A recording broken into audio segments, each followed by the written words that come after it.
the baptism. God is working in our time today. Sa kabila ng maraming mga pinagdaraanan ng ating bansa, ako ay mataimtim na naniniwala at sumasampalataya na mayroong Diyos pa rin na hawak ang sanglibutan sa kanyang mga kamay. God is still in His throne. God is still in control. And God will bring about the fulfillment of His plan. My message this afternoon is entitled, How Can This Be? How can this be? Papaano na ito? Papaano na ito? Kung hindi ako nagkakamali, iyon ang mas angkop na salin sa Tagalog ng Ingles na how can this be? Papaano na ito? We can read our text in the book of John in chapter 3 in verses 3 to 9. In the book of John chapter 3 verses 3 to 9, Jesus replied, "Very truly I tell you, no one can see the kingdom of God unless they are born again. How can someone be born when they are old?" Nicodemus asked. "Surely they cannot enter a second time into their mother's womb to be born." Jesus answered, "Very truly I tell you, no one can enter the kingdom of God unless they are born of water and spirit. Flesh gives birth to flesh, but the Spirit gives birth to spirit. You should not be surprised at my saying, you must be born again. The wind blows wherever it pleases. You hear its sound, but you cannot tell where it comes from or where it is going. So it is with everyone born of the Spirit." "How can this be?" Nicodemus said. Yun ang tanong ni Nicodemo na isang miyembro ng Sanhedrin, ang pinakamataas na konseho sa bansang Israel noon. Siya ay isang pari, siya ay relihiyoso, siya ay matalino, siya ay edukado, siya ay makapangyarihan. Alam niya ang kanyang pananampalatayang Hudismo. Subalit ang sabi ng Panginoon sa kanya, "Nicodemo, maliban ang isang tao ay maipanganak na muli, ay hindi siya papasok sa kaharian ng langit. Maliban ang isang tao ay maipanganak sa tubig at sa Espiritu, hindi siya papasok sa kaharian ng Diyos." Nung marinig ito ni Nicodemo, siya ay nagtaka, siya ay nagitla, siya ay nagulat, at kanyang tinanong, papaano ito? How can this be? Papaano magagawa na ang isang taong mayroong gulang na o naipanganak na ay ipapanganak na muli? How can this be? This is the age-old question of humanity. From the very beginning of human civilization, man has always been asking this question, how can this be? But it wasn't only Nicodemus who first asked the question. Even Abraham, the father of the nation of Israel, nung kanyang marinig ang pangako ng Panginoon na ang kanyang asawa na napakatanda na si Sarah ay manganganak pa, ay ito rin ang tanong ni Abraham. Ang tanong ni Abraham, papaano makakapanganak ang isang matandang babae na? How can this be? Ito rin ang tanong ni Maria nung kanyang tanggapin ang balita sa anghel na si Gabriel na siya ay magiging ina ng anak ng Diyos. This wasn't only the question of Nicodemus and Abraham, but this was also the question of Mary when she heard the news from the angel that she was going to be the mother of the Son of God. According to Mary in the book of Luke in chapter 1 in verse 34, how will this be? Since I am a virgin, never been touched, never been kissed. How will this be? Papaano na ito? Paano mangyayari ito? How can this be? That was a legitimate question. That was a valid question from Mary, who had never had any physical intimacy with Joseph yet, her partner. How will this be? How can this be? Isang araw ang Panginoong Jesus ay nagsabi ng ganito, mas madali pang pumasok ang kamelyo sa butas ng karayom kaysa sa isang mayaman na pumasok sa kaharian ng Panginoon. It's better for a camel. Have you seen a camel? Nakakita na ba kayo ng kamelyo? No, ako'y pumunta sa United Arab Emirates at sa Saudi Arabia, doon lang ako nakakakita ng kamelyo. Ang kamelyo ay mas malaki pa sa kabayo at mas mabaho pa sa kabayo. Ang sabi ng Panginoon, mas madali pang pumasok ang kamelyo sa butas ng karayom kaysa ang mayaman ay pumasok sa kaharian ng langit. Ang tanong ngayon ng mga tao sa panahon ng ating Panginoong Jesus, papaano ngayon maliligtas? How can this be? In the book of Luke in chapter 18 in verse 26. Who then can be saved? In a manner of speaking, the people back then, they also asked the question, how can this be? Papaano na ito? Papaano ngayon maliligtas ang mga tao? How can this be? Papaano na ito? This is our typical question when our conventional wisdom and our traditional ways and ideas are challenged by something that is extraordinary. When something unconventional confronts us, this is our usual question. Papaano na yon? Papaano na ito? Pag tayo ay nahaharap sa isang napakalaking problema, napakalaking suliranin, napakalalim na katanungan sa buhay, ang karaniwan na ating tanong ay, how can this be? Papaano na ito? The question of Nicodemus is also our question. How can this be? But God has an answer for your question, how can this be? The answer of God is this in Matthew 19:26. What is impossible with man, with God, all things are possible. Yan ang sagot ng Diyos sa ating katanungan na papaano na ito. That is the answer of Jesus to our questions, to our dilemma.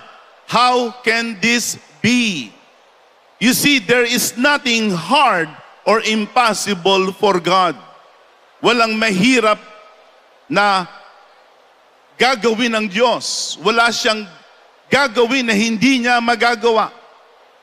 Everything is beyond His power to do, except the action that goes against His character. Maaari niyo masabi, totoo ba, evangelist, na lahat magagawa ng Diyos? Ang sagot ay oo, maliban na lamang sa mga gawa at sa mga aksyon na lalabag sa kanyang pagkatao, sa kanyang kalikasan. Kaya ang Diyos ay hindi nanunukso. Ang Diyos ay hindi pinagbumulan ng kasalanan, sapagkat ang Diyos ay buhay at banal. God can only do that which is inconsistent or consistent with His character. He cannot do evil. He cannot do anything wicked. Ang gagawin ng Diyos ay yaong naaayon sa kanyang katangian. God is good and God will always do good. God is the God of the impossibility. So whatever it is that is impossible to mankind, it is possible with God. What is hard for you and for me, it's going to be easy for God. Tonight, I pray that you will believe what God says about Him. That whatever is impossible for man, it is possible for God. There is nothing hard for God. Marahil sa gabing ito rin ang inyong katanungan. Maybe this is also your question. How can this be? Papaano na ito? How can God forgive me? How can God restore me? How can God set me free from my bondage? How can God restore my family? How can God restore my marriage? How can God heal me? How can God save me? Marahil ito ang inyong katanungan. Papaano na ako ililigtas ng Diyos? Papaano na ako palalakasin at pagagalingin ng Diyos? Papaano niya ako palalapitin? But wonder no more, because you must believe what God says, that with God there is nothing impossible. God is in the business of making the impossible possible. Ang Diyos ay nasa gawain na ang imposible ay kaya niyang gawing posible. Yung mahirap, kaya niyang pagaangin. Yung hindi magawa natin, kayang gawin ng Diyos. Do you believe that? I pray that you will believe that starting this evening in this crusade. You see, God isn't only in the business of making the impossible possible. God is also in the business of turning things and situations around. God is also in the business of transforming things and situations and circumstances. Yan ang gawain din ng Diyos. Baguhin hindi lamang ang mga sitwasyon, ang mga pangyayari sa ating buhay, kundi baguhin din ang ating mga pagkatao. The Bible says, if anyone is in Christ, he is a new creation. The old is gone. Behold, everything has become new. Tonight, you can be a brand new person. You can be a brand new man. You can be a brand new woman. If you will accept and receive Jesus as your Lord and Savior, as the Son of God, the one who died and rose again for your sins. Sa araw na ito, pwede kang baguhin ng Diyos at babaguhin ka ng Diyos. And whatever it is in your life right now that is evil, that is bad, that is destroying you and ruining you, in the light of God's words and in the light of His past actions in history, God can make things beautiful in your time. Mayroong isang lalaki noon, ang pangalan niya ay si Jose.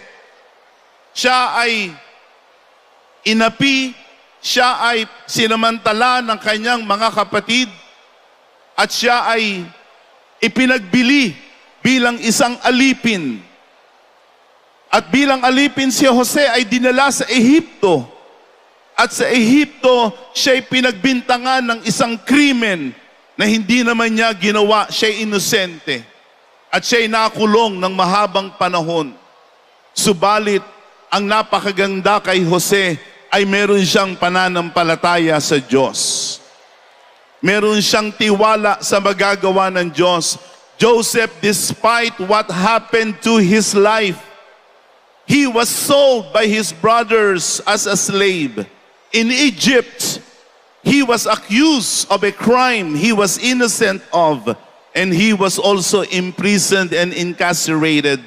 But Joseph believed in the God who can make the impossible possible. He believed in the God that can turn things around. And eventually Joseph became the prince of Egypt. He was able to save Egypt at that time. At nagkaroon sila ng reunion ng kanyang mga kapatid na sumalbahe sa kanya. Nagkaroon siya ng reunion sa mga kapatid niya na sa kanya'y umapi. At sa kanyang harapan, sa harapan ng kanyang mga kapatid, ganito ang sinabi ni Joseph. Joseph said to his brothers who did evil to him, Joseph said in Genesis 50 verse 20, what you meant for evil, you intended to harm me, but God intended it for good to accomplish what is now done, the saving of many lives. Ladies and gentlemen, this is also what God is going to do in your life. Whatever sin has destroyed in your life, whatever mistake or fault that you have done to ruin your life, if you will surrender your life to Jesus, if you will commit your life to Jesus, God can turn your life around.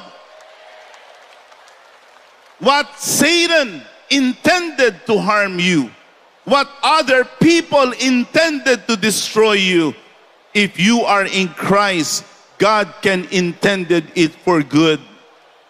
The book of Romans chapter 8 verse 28 says that in all things God works for the good of those who love Him, those who have been called according to His purpose.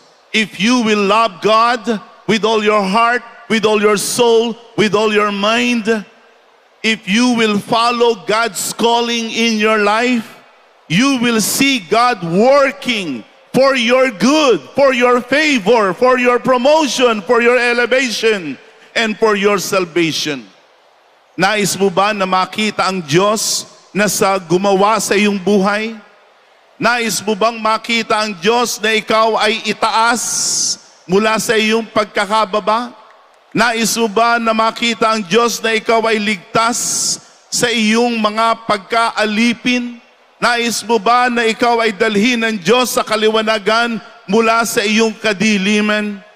Then you must receive the call of the Lord. And this is now the call of the Lord. We must repent from our sins. Receive Jesus. We must repent from our sins and receive Jesus as your Lord and Savior and receive baptism.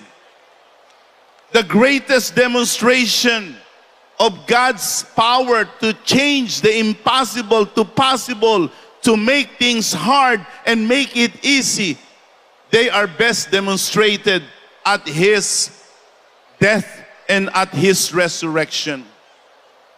Dito natin makikita, mga kaibigan, na yung kapangyarihan ng Diyos, na yung hindi natin magawa ay magawa niya, na yung imposible ay gawing posible sa ating buhay, ay ginawa na ng ating Panginoon sa atin.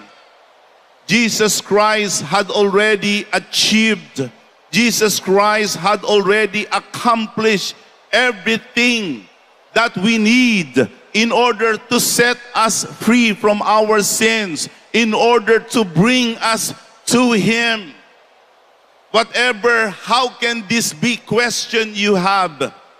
Anumang meron kang how can this be na katanungan, anumang meron kang how can this be na kalagayan, yan ay ginawa na ng paraan ng Panginoong Jesus. Yan ay ginawa na ng paraan ng Diyos para sa iyo. Para ang buhay mo ngayon ay maging maalwan, masaya, may pag-asa, at higit sa lahat ay ligtas. What is it? What is it that Jesus Christ did in order for us to see the impossible possible. Number one, Jesus Christ, as the Son of God, became a man. Yan ang unang ginawa ng Panginoong Jesus. It is impossible. It is impossible, imposible, na ang isang tao o ang isang likha ay lumipat at maging iba sa kanyang kalikasan. Wala pa akong nakitang aso na naging pusa. Wala rin ako nakitang pusa na naging aso. Wala akong nakitang kabayo na naging tao. At wala rin ako nakitang tao na naging kabayo. Merong amoy kabayo, pero walang tao na naging kabayo. Wala akong nakitang aso na naging tao. Wala rin ako nakitang tao na naging aso. You cannot change your nature, your person. But Jesus Christ, the Son of God, He took another nature and put it upon Himself. From being the Son of God, Jesus Christ left His throne in heaven.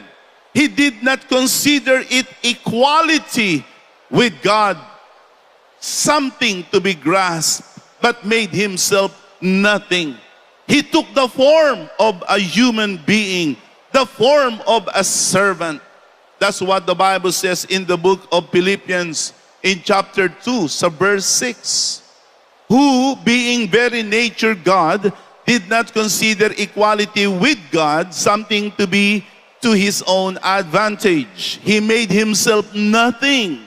He took the nature of a servant. He became human likeness. Only Jesus Christ have done the impossible. Only Jesus Christ became a man from being the Son of God. And the reason Jesus Christ did that, so that you yourself, who is a man, can become a man of God, a woman of God, a child of God, a son of God, and a daughter of God. Kaya ito ang unang ginawa ng Panginoong Jesus. Ito ang kanyang unang ginawa para sa atin. This is what He accomplished. This is the first impossible thing that He made possible for us. Listen, in the book of Isaiah in chapter 7, in verse 14, it says there, therefore the Lord Himself will give you a sign. The virgin will conceive and give birth to a son, and will call Him Emmanuel. Kaya ang tanong ni Mary, how can this be? Paano na ito? Ako ay isang dalagang dalisay. I am a virgin. Never slept with anyone. I had never had any physical intimacy with Joseph. Paano ako manganganak? Wala pa akong asawa. Ako ay virgin. But that is the first thing that God did in order for us to have a Savior who can relate to our sins, to relate to our own sufferings. And the first thing Jesus Christ did was this: He became a man. And the reason Jesus Christ became a man, so that He can be able to identify with our sins. Yun ang dahilan kung bakit ang Panginoong Diyos ay nagkatawang tao, ang Panginoong Jesus ay nagkatawang tao upang tayong mga tao ay magkaroon ng isang tagapamagitan. Because I need someone to mediate for me. I need someone to represent me before God. Jonathan cannot stand by himself before God. Neither can you. Wala tayong kakanyahan, wala tayong karapatan na tumayo sa Diyos na matuwid sapagkat tayo ay makasalanan. Ang lahat ng tao ay makasalanan. Romans 3:23, all have sinned and fallen short of the glory of God. Kung ako lang ang tatayo sa sarili kong kakanyahan, sa sarili kong katwiran, ako'y mapapahiya, parurusahan ako ng Diyos. Ang buong sanglibutan, wala sino man sa atin na makatatayo sa harap ng Diyos na siya ay tatanggapin ng Diyos sapagkat lahat tayo ay may kasalanan. Subalit, purihin ang Panginoong Jesus ay nagkatawang tao upang tayo ay magkaroon ng tagapamagitan. Jesus Christ came in order to identify with our sins. He bore our sins at the cross. Yung kasalanan na nagdala sa Kanya sa krus, hindi niya kasalanan yon. Kasalanan ko yon. Kasalanan natin yon. At yung lahat ay dinala ng Panginoon sa krus upang tayo ay hindi na magdusa sa ating mga kasalanan. This is the reason why I thank God. And this is the reason I worship God, and I worship God and serve Him because only God took my sins away by putting it upon His Son Jesus. When Jesus was here on earth, He became the very sacrifice for our sins. Sa halip na ako ang mag-alay ng aking buhay na hindi naman karapat-dapat sa Diyos, ang nag-alay ng kanyang buhay para sa akin, walang iba kundi ang Panginoong Hesukristo. It was my sins that brought Him to the cross. It was my sins why He was lashed and flogged and nailed at the cross. It was because of my wounds and my sicknesses and my diseases that brought Him up to the cross. And it is His lashes, it is His wounds at the cross that gave me healing. It was His death that gave me life. It was His sacrifice that made me pardon for my sins. Yan ang unang ginawa ng Panginoong Jesus, mga ginigiliw kong mga kaibigan, para sa iyo. Yung imposible mong magawa, yung imposible mong matamo, yung hindi mo magagawa, ginawa na ng Panginoon para sa iyo. Pangalawa, Jesus Christ did not only become a man from being the Son of God. Secondly, Jesus Christ also suffered and He died for our sins. Karaniwan, ang ating iniibig ay ang kaibig-ibig. Sino sa inyo rito ang may asawa na? Taas ang kamay, ang mga may asawa. Okay? Sino sa inyo masaya na kayo ay may asawa? Sino sa inyo nagsisinungaling? Linggong-linggoy, nagsisinungaling kayo.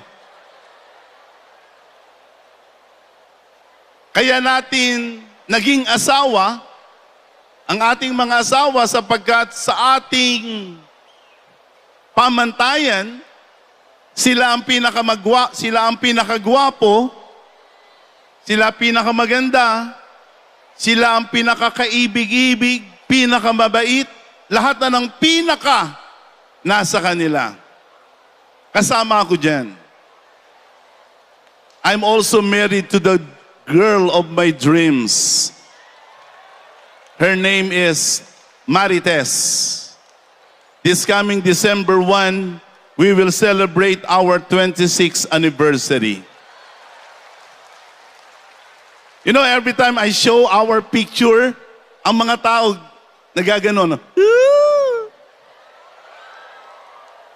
Pero nung binabasa ko ang talata, wala kayong kaimik-imik. But then again, it's typical, it's ordinary, it's our custom to love the lovable, to desire the desirable, to accept the acceptable. Subalit, there was one man who loved the unlovable, desired the undesirable, and accepted the unacceptable. and His name is Jesus. Yung imposible na gagawin ng tao sa tradisyonal at likas at karaniwang pamamaraan. Ang ating karaniwang pamamaraan ay mahalin yung kamahal-mahal, ibigin yung kaibig-ibig, tanggapin yung katanggap-tanggap, nasain yung dapat nasain. Subalit ang Panginoong Hesus, inibig niya tayo nung tayo ang pinakamasama. That's what Jesus Christ did. He loved us when we were unlovable. God desired us when we were most undesirable, and He accepted us when we were at our most unacceptable. The book of Romans in chapter 5 verses 6 and 8, it says there, you see, at just the right time when we were still powerless, Christ died for the ungodly. Very rarely will anyone die for a righteous person. Though for a good person, someone might possibly dare to die. Ito ang conventional, ito ang tradisyon, ito ang karaniwan na gagawin ng karaniwang tao. Ibigay ang buhay niya sa kanyang iniibig. May mga tao na kailangan ng organ transplant, nanggaling yung organ sa kanilang kamag-anak. Pero sa karaniwang kaisipan, hindi natin ibibigay ang ating buhay sa mga masasama, sa mga kriminal, sa mga sumalbahi sa atin, sa mga umaapi sa atin, sa ating mga kaaway. That is not our typical action. That's not our custom. We do not love our enemies. We want to destroy our enemies. But not God, but not Jesus. Jesus loved us when we were at our most unlovable state. Jesus Christ gave His life for us when we were not even meant to be saved because we are sinners. What Jesus Christ accomplished at the cross is the impossible. The impossible was accomplished at the cross. The sinner who was impossible to be loved, that's the man Jesus Christ loved and died for. Nakapako si Jesus kasama ang kanyang dalawang magnanakaw. Ang isa sa mga magnanakaw ay nagkaroon ng pagbabago. Sa huling sandali, bago siya mamatay, ang sabi ng magnanakaw sa kanya, Panginoon, alalahanin mo ako pagdating sa iyong kaharian.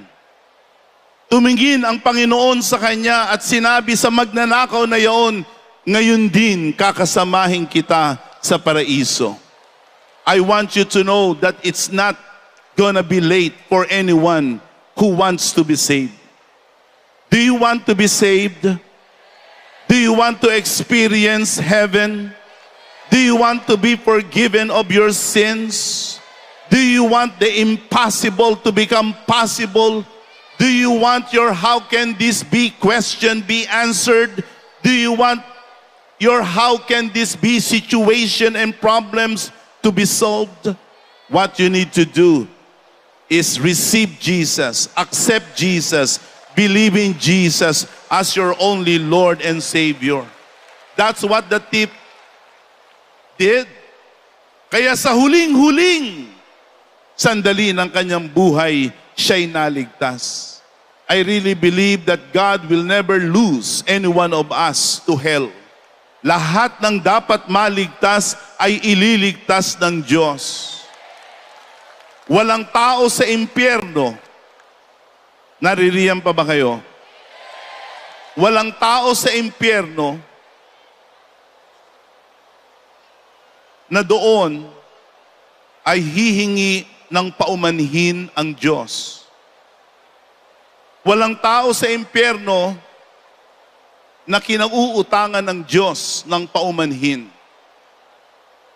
Jesus never owes anyone in hell an apology.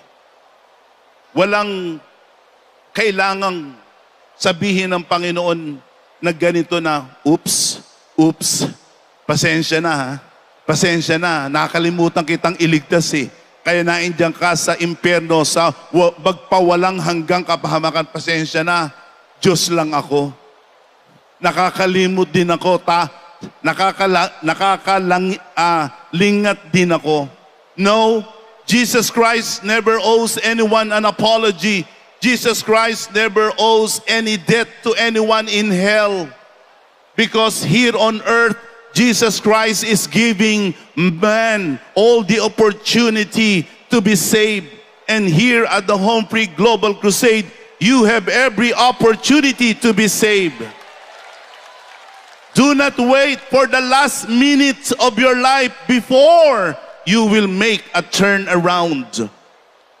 Right now, you might think you are an impossible case. You might think you are in a impossible situation. But I want you to know, the God who gave His Son Jesus is the God of possibilities. What you think is impossible, God can make it possible for you.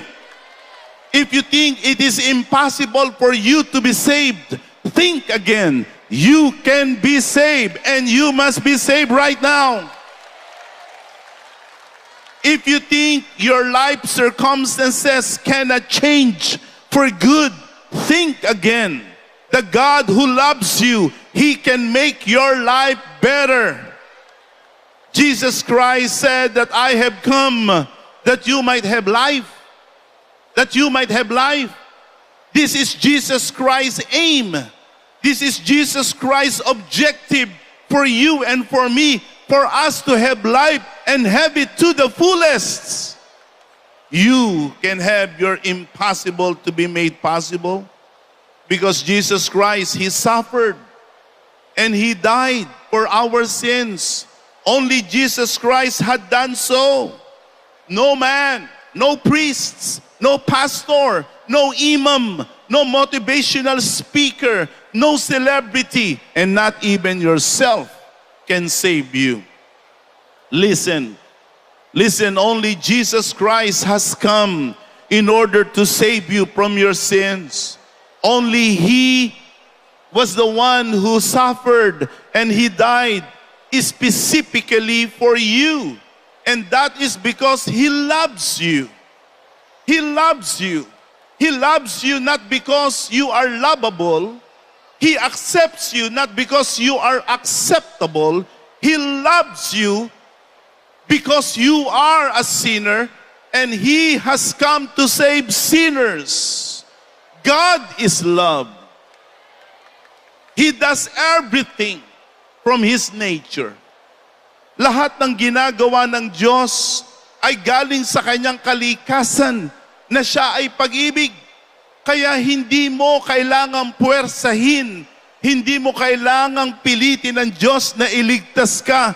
Ililigtas at ililigtas at ililigtas ka ng Diyos. God will always seek to save you.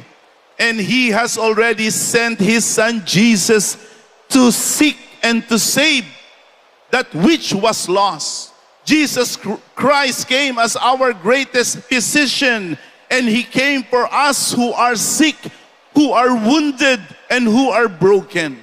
All you need to do, ang kailangan mo lang gawin is reciprocate, gantihan ng pagtanggap, gantihan ng pananampalataya, ang pagliligtas ng ating Panginoon.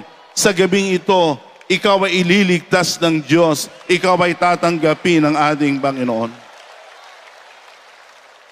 Jesus Christ did not only become a man, He did not only suffer and died for your sins, but He also rose again from the dead.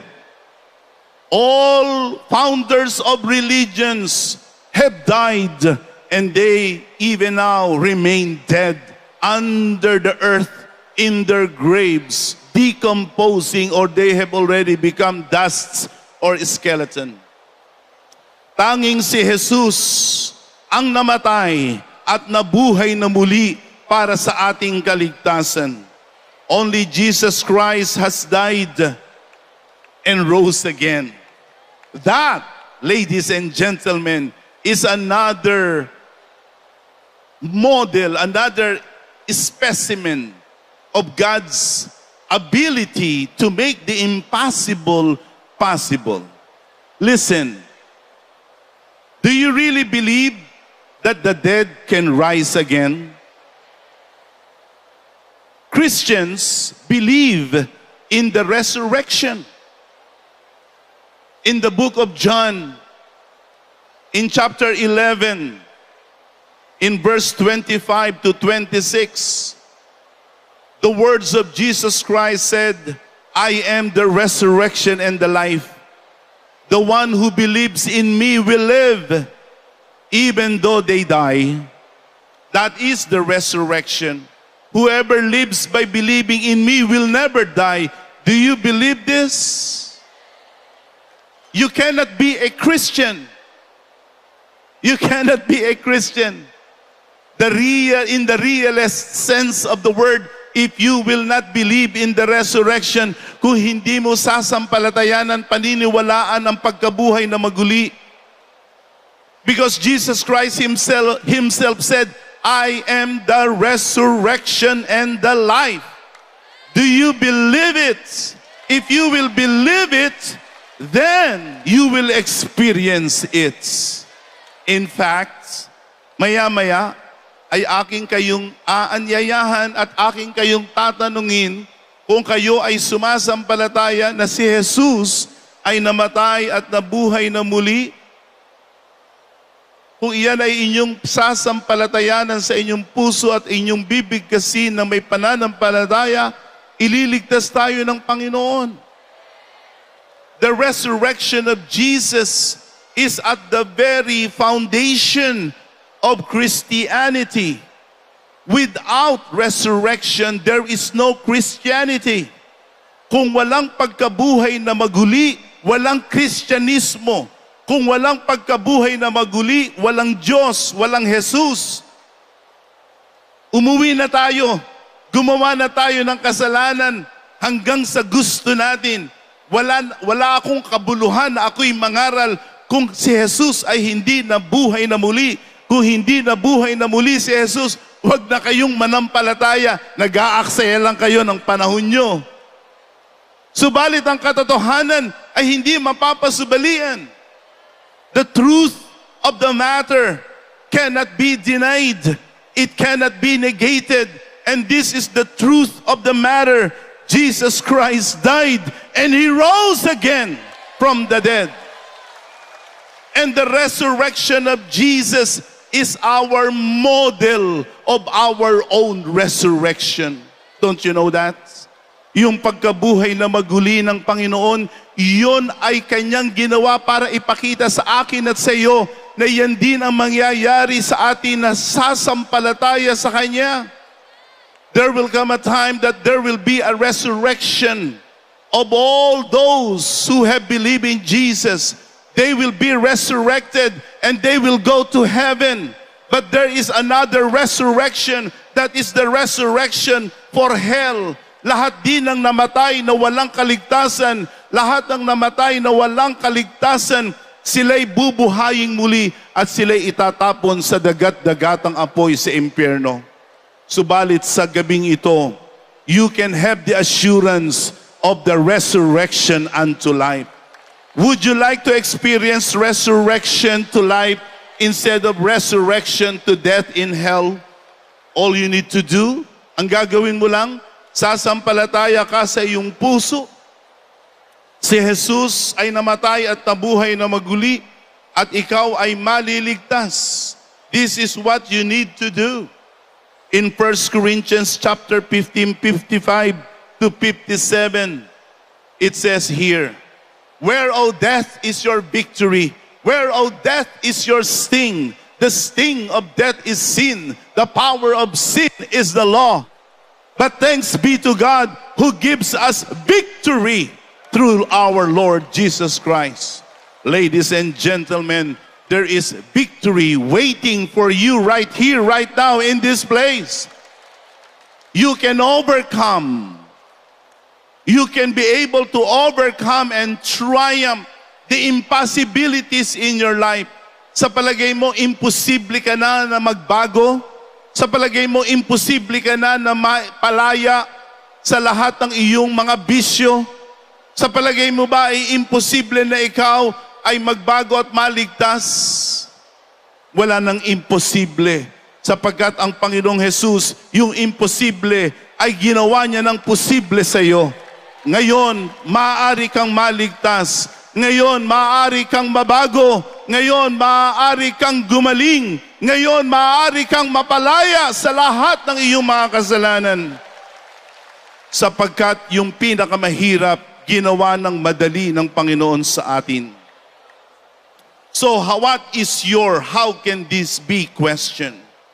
What is your how can this be situation? Remember this. Jesus Christ has already made a way for your impossible situation. Jesus Christ has already answered your how can this be question. So papaano ngayon mo tatanggapin ang Panginoong Jesus?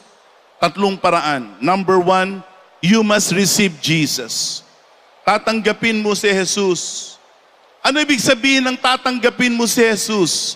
Ano ibig sabihin na siya'y tatanggapin mo? Maaaring sabihin mo, ako, evangelist, tumatanggap naman ako kay Jesus eh. Tumatanggap naman ako kay Jesus eh. Maaaring ikaw ay tumatanggap kay Jesus at 1,000 pang paraan para ikay maligtas. To receive Jesus, to believe Jesus, is to believe only in Him. Only in Him. Tanging siya lamang ang tagapagligtas. Hindi si Jesus at ang relihiyon. Hindi si Jesus at ang iyong kabaitan. Hindi si Jesus at ang iyong kapwa. Hindi si Jesus at ang iyong kabutihan. To believe in Jesus is to believe only in Him as your Savior. The Bible says there is only one name given under heaven in which man can be saved. And that name is Jesus. If you will accept Him, believe in Him as your only Savior, as the Son of God who became a man, you will be saved. In the book of John chapter 1 verse 12 to 13, it says there, to all who did receive Him, to those who believed in His name, He gave the right to become children of God. Nais mo bang tanggapin ang karapatan na maging anak ng Diyos? Children born not of natural descent, nor of human decision or a husband's will, but born of God. Born of God. Paano yon? Ang hirap namang isipin na yon ay posible. Gaya ng aking sinabi sa inyo, yung imposible, ginawa na ng posible ng ating Panginoon. Yung parang hindi natin lubos maabot ng ating pag-iisip, ginawa na ng Panginoon sa atin. Ang gagawin mo lamang ay sasampalataya sa Panginoon, tatanggapin ang Panginoon, at pagka siya'y iyong tanggapin, ang sabi, bibigyan ka ng karapatan na maging anak ng Diyos. You will receive the right to become children of God tonight. From this place, receive Jesus. You will walk away. You will go home a child of God, a son of God, a daughter of God. Receive Jesus. Number 2, you must repent from your sins. Repent from your sins. Magsisi sa iyong mga kasalanan. Bakit dapat tayo magsisi sa ating mga kasalanan? Sapagkat lahat tayo ay makasalanan. Walang diskusyon dyan, walang debate dyan. No man in his right mind will say he has no sin. The Bible says in the book of 1 John in chapter 1 in verse 8, it says that those who claim to be without sin, you deceive yourselves. The truth is not in us. Kung lalagay ko yan sa kolokyal na salita, parang ganito ang basa niyan. Sino niloko mo? Ikaw walang kasalanan? Sino niloko mo? All of us are sinners. Every man, every human under the canopy of heaven is a sinner. All have sinned and fallen short of the glory of God.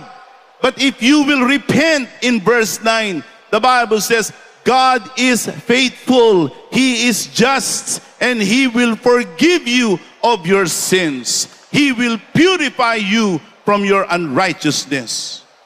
Would you like your sins to be forgiven? Gusto niyo bang mapatawad sa inyong mga kasalanan? Ang kasalanang itinatago natin sa ating mga mahal sa buhay, ang mga kasalanan na ating ikinahihiya, ang ating kasalanan na ating ikinabigo, lahat ng kasalanan natin mula nang tayo ay nabuhay sa lupang ito, ang lahat ng iyan ay patatawarin ng Diyos, aalisin ng Diyos, at ikaw ay lilinisin. You can go home this afternoon, cleansed, pure from all your sins. Only Jesus Christ could do that. Kung sa tingin mo, imposible kang patawarin ng Panginoon, if you think you are beyond God's forgiveness, just try Him. Subukan mo siya. And He will show you, He will prove to you that He is capable of pardoning and forgiving you. Repent from your sins. Ang ibig sabihin ng pagsisisi ay talikuran ang iyong mga kasalanan. Kung ikaw ngayon ay nasa buhay ng kasalanan, nasa daan ng kasalanan, ang gagawin mo ay tatalikod ka at ikaw ay lalayo, babaguhin mo ang iyong buhay sa kapangyarihan ng Panginoon. To repent is about faith. It's about faith. It's to change. Repent from your sins. Stop sinning and live your life for God. Live your life for Jesus. And the Bible says in the book of Acts 3:19, if you will repent and turn to God, your sins will be wiped out. Wiped out. At pag mawala na ang kasalanan, ang panahon ng kaginhawaan, the times of refreshing may come from the Lord. This is what you need. This is what you are looking for. The times of refreshing, no man can ever give you. Only God can give you from heaven. And lastly, you must be baptized. Kailangan mong ikaw ay mahugasan sa iyong mga kasalanan. Ang kasalanan ay marumi. Ang kasalanan ay kadiri. Ang kasalanan ay mabaho. Kailangan ang kasalanan ay malinis. Ang unang dinudumihan ng kasalanan ay ang konsensya ng tao. That is the first part of our being that is soiled by sin. That is broken and ruined by sin. Our consciences. And you can have a clean conscience. Magiging malinis ang iyong konsensya. If you will repent and be baptized. In the book of 1 Peter 3:21, it says there, this water symbolizes baptism that now saves you. Not the removal of dirt from the body, but the pledge of a clear conscience towards God. Do you want your conscience to be cleansed? Do you want your conscience to be pure and clean? Then there is a way. You repent from your sins and be baptized. In baptism, inihahalin tulad yan sa kamatayan at pagkabuhay na maguli ng Panginoon. Listen, look at me. As I explain this, you will see a video of how baptism is done. Makikita nyo paano ang ginagawa sa bautismo. I remember, I was 10 years old when I was baptized. 10 years old. I was baptized in Batangas, in Taal Lake, in Batangas, if I'm not mistaken. 10 years old, I was baptized. I baptized my two girls when they were 10 and 12. You are put under water, ilulubog ka sa tubig at ikaw ay iaahon. pagkalubog mo sa tubig, yan ay naghahalimbawa at naglalarawan na ikaw, yung lumang ikaw ay namatay, inilibing, at nung ikaw ay iahon sa tubig, yun ay naglalarawan na ikaw ay bagong tao na ikaw ay malinis na. No wonder many people testify, they feel light, they feel clean after they have received baptism. Would you like your conscience to be cleansed? Would you like your sins to be washed? Then be baptized today. Huwag yung ipagpapaliban yan. Lahat ng bautismo sa Biblia ay ginawa kaagad-agad, karaka-raka. All baptisms in the Bible were right away and instantaneously done. Listen, the 3,000 people were baptized in the day of Pentecost. 3,000 people were baptized that very day that they accepted the gospel. Cornelius, the Roman centurion, got baptized on the day he and his household received the gospel. The Philippian warden and jailer received baptism and his household that very day. Lydia, the purple cloth seller, received his or her baptism right there and then. The Ethiopian prince received his baptism on the side road. Lahat ng bautismo sa Biblia ay agad-agad ginagawa.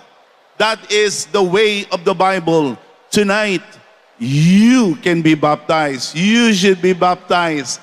And I guarantee you, ginagaranti ako sa liwanag ng banal na kasulatan that if you will receive baptism tonight, you will walk away from this place. You will come home cleansed, forgiven, pure, and a child of God.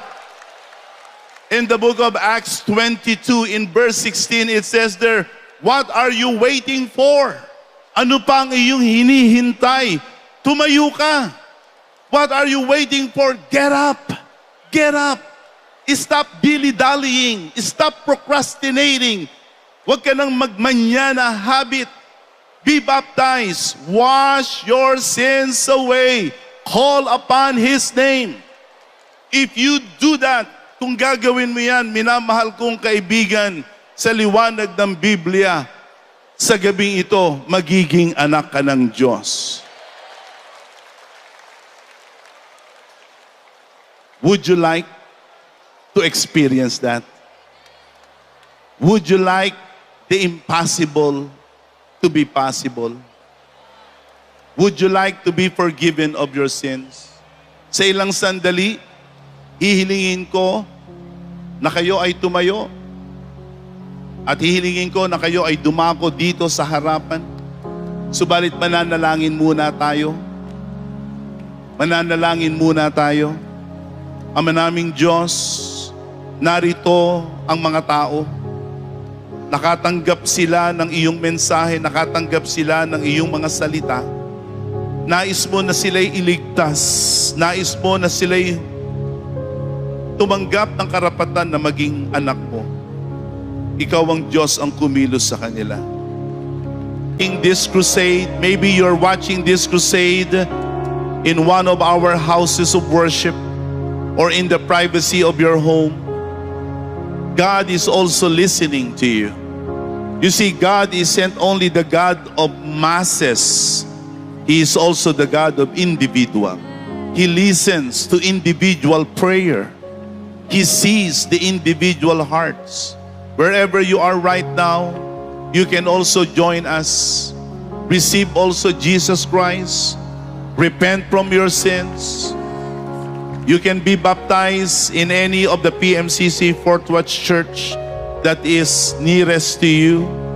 You do that. Do not doubt. And for those of you who are here, do not doubt. I presented to you the gospel of Jesus in the clearest way I could, with all honesty.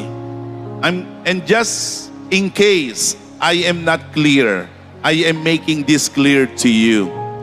Jesus Christ is the only one who can save you. Jesus Christ is the only one that can make what is impossible for you to do, He can make it possible for you. Sa palagay mo, imposible ka nang magbago, babaguhin ka ng Panginoon. Sa palagay mo, imposible ka na mapalaya sa anumang umaalipin sa'yo, mapapalaya ka. Yung nasira ng kasalanan, sa tingin mo, hindi na mababago, mababago ng Panginoon yan. Ang kailangan mo lamang ay sumampalataya. This is the best deal. Alam mo, ang pakipagkasundo sa tao, pwedeng masira. Alam naman natin yan. Sino sa atin ang merong tinatawag na trust issues? You have trust issues. You don't want to trust anymore people. You don't want to trust your parents because your parents have disappointed you, offended you. You don't want to trust your friends anymore. We have trust issues. But with God, if you trust in God, He will never fail you. He will never disappoint you. Because God is perfect and He loves you. He cares for you. So stop doubting. Come forward, making your future definite. If you will follow what the Bible says, you will find your future in heaven. Now, I would like to lead you in a short prayer. Gagabayan ko kayo sa isang maikling panalangin. Kayo man ay naandito sa harapan o nasa mga gilid o nasa likuran, maging mataimtim kayo sa panalangin na ito. Nais ko kayo ngayong itaas ang inyong kanang kamay o kaliwang kamay, ipikit ang inyong mga mata at sundin ang panalangin na ito. Inyong sundin, Ama naming Diyos, ulitin ninyo, Ama naming Diyos, nagsisisi ako sa lahat ng aking kasalanan. Kinikilala ko na ako'y makasalanan. Patawarin mo ako.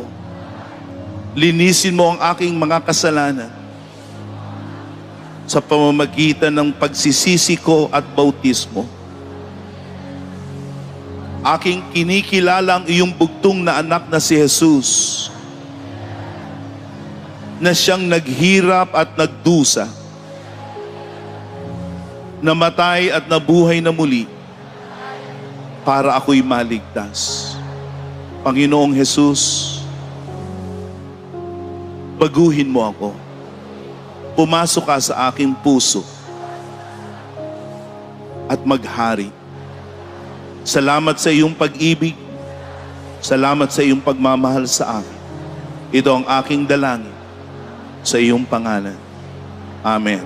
Amen. Amen. Praise the name of the Lord. If you have prayed that prayer in your heart, the Lord has heard that. I have seen so many people, thousands of them, making that same prayer that you just said. And you know what? Their future is in heaven.